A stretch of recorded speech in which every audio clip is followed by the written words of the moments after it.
Դեմ եմ կենսաթոշակային պարտադիր կൂտակային համակարգին նախաձեռնությունը ազգային ժողովի շենքի մոտ պահանջում է օրենքից հանել պարտադիր բաղադրիչը։ Ոչ պարտադիրին! Հենց նույն պահին ազգային ժողովը քննարկում էր ոչ իշխանական 4 խմբակցության նախաձեռնած կենսաթոշակային պարտադիր կൂտակային համակարգի մասին օրենքի նոր բարեփոխված նախագիծը։ Օրինագծի քվեարկությունը տեղի կունենա վաղը։ Քվեարկության ժամանակ եւս մեկ անգամ ինքներդ ձեզ հարց տաք, արդյոք մեր ապագա սերունդներին, ձեր երեխաների առաջ դուք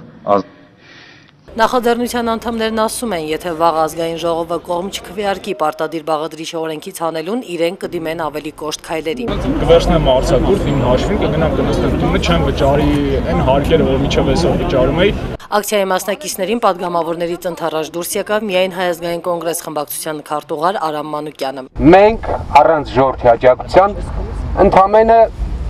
ընդամենը մանդատ ենք, այսպես ուժ ենք։ Ակտիվիստների մի մասը առաջարկեց փոքր խումբ կազմել ու հանդիպել ազգային ժողովի նախագահի ու պատգամավորների հետ։ Ես ինժեներ եմ, գամ ինչ-որ մեկի հետ քաղաքական հարց քննարկեմ, որտեղից ես գիտելիք չունեմ քաղաքականություն։ Արդյունքում ակցիայի մասնակիցները որոշեցին երթով շարժվել նախագահի նստավայր հանձնելու իրենց դիմում բողոքը։ Նրանց դիմավորեց ոստիկանական պատը։ Ի վերջո 5 ակտիվիստի թույլատրվեց անցնել մայթը, որտեղ նրանց էր սպասում ոստիկանների ել ավելի ուժեղացված կազմը։ Դիմում բողոքը նրանք հանձնեցին Սերժ Սարգսյանի աշխատակազմի ներկայացուցիչ Այդա Ասատրյանին։ Ցանկանում ենք հանդիպել նախագահի հետ, պատճառաբանեցին, թե նախագահն իսկ զբաղված է, չի կարող ընդունել մեզ։ Դիմում բողոքի պատասխանը կտրվի 15 օրվա ընթացքում։